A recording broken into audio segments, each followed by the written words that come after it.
खुलुमबाय नायगिरि नोंथांमोन बड'लेण्ड एन्टारटेनमेन्ट लाइभसिम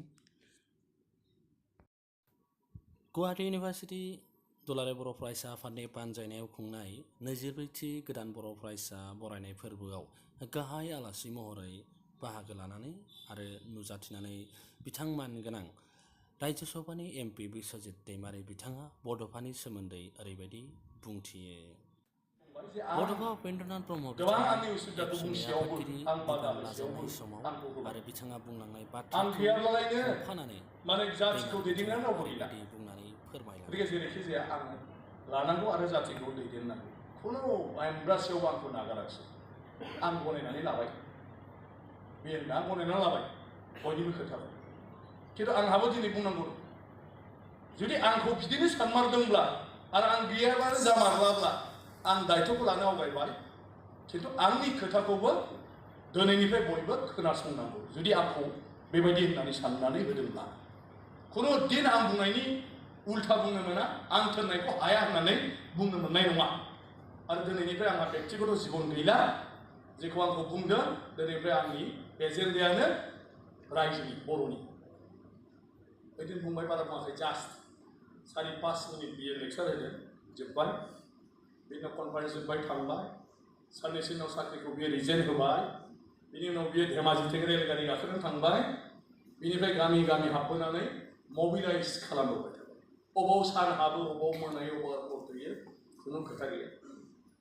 बबाव जानांगौ, सोरनाव थानांगौ, बबाव उन्दुगोन, मा दं मा गैया, खुनु प्रश्न गैया। फैसा दं गैया, मोनजागोन मोनजाया, खुनु प्रश्न गैया। खालि दैलि मिटिं मिटिं मिटिं, गाबोन उमुगाव समफोर उमुगाव। जायनि न'आव दोनदों, जोंलाय दा सोरबा दोनला, है फायखाना दंना गैया बिसिनाव, नङा होमबा? दुगैनो मोननांगोन, आंनो नांथारगोन दुगैनो जायगा, बेबायदि टाइप माबा नङा माबा मोनसे जों एसे मोनथिनो लुगैयो। गाव जेराव हर थागोन जों सोंफ्लांथारो जोंहा, बुजिबाय? ओरै दंना गैया, ओरै मा गैया, बायदिसिना। बड'फाया मालाबाबो आदा उन्दुहैसैलै, बबाव सोरनाव फैसा ए थांबाय, जि न'आव सोहैबाय, माइ जिगाब बदोंबाबो बेयावनो उन्दुबाय, बस्था बदोंबाबो बेयावनो उन्दुबाय। आरो गोदोनि जोंनि गामिनि उन्दुग्राया औवा जेनलाबजोबसोमोन, मिथिबायना? बैसांसो बानाय खाबथाय, सौखिबो गैबावा, जेराव होबाय बेयावनो उन्दुबाय, जेबो गैया। समाज अथस बिनि न'आव जानो गैया। आरो बेनो दंमोन सासे जाय आरम्भ जाबाय बे न'खराव। आरो बे थायोमोनब्ला अफिसार हिसाबै बिनि बियादै बियानै खुरमा बागि जि दं एफा एनै सहाय मोनोमोनब्ला बिसोरबो दिनै फरायनानै मोनथिजानाय मानसि जाबाय। खिन्थु जों दिनै नागिर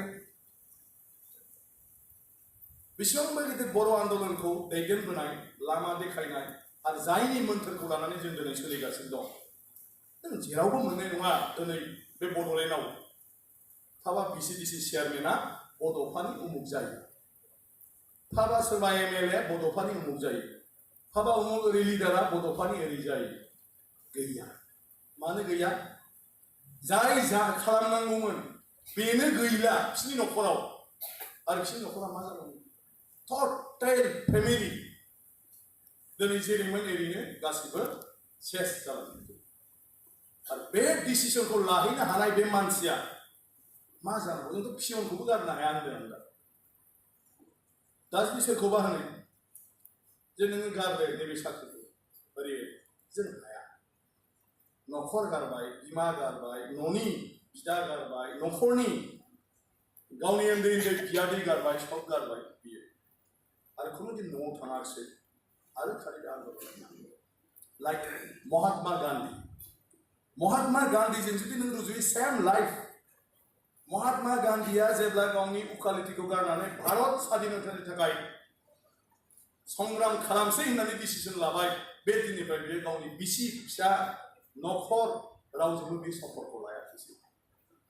गिदिं गिदिं जेरावनो हर जादों बेवहायनो हर थादों।